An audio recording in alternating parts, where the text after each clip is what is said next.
All right, let's do a round of That's Surprising. Today, Japan edition. Now, this is completely my opinion and based on my experience of only having lived in and traveled around Europe before I moved to Japan to travel there for 1 year.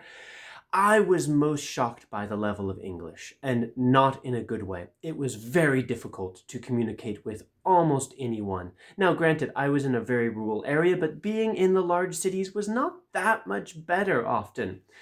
Definitely, there are exceptions of people who are very proficient in English, but usually those are people who had lived abroad. And I realized very quickly that my entire impression and expectations of Japan were based on interacting with Japanese people outside of Japan, which is so often the case, right?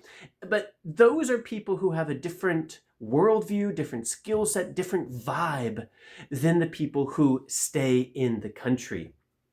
And so I quickly had to accept that it would be almost impossible to communicate with anyone in English. And that includes the Japanese teachers of English. This, I think, is what really shocked me, is that at least one of those two English teachers, it was very difficult to communicate with him. And I realized quickly that they didn't even really want me in their classroom because I, an actual English speaker, was probably going to reveal, and maybe they feared unmask the fact that they couldn't really speak English, even though it had been their job for quite a long time to teach English.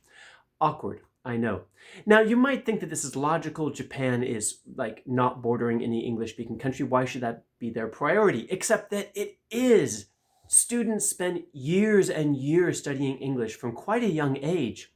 But the fact is, it is entirely passive, reading and writing, but not speaking.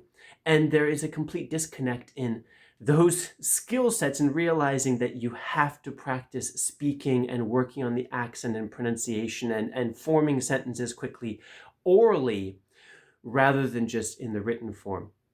And so there are a lot of Japanese people who can read and write perfectly fine, but when you try to speak with them, that's going to be rough. So prepare for that if you're planning a move to Japan. And those of you who have spent time in Japan, please tell me what was surprising for you.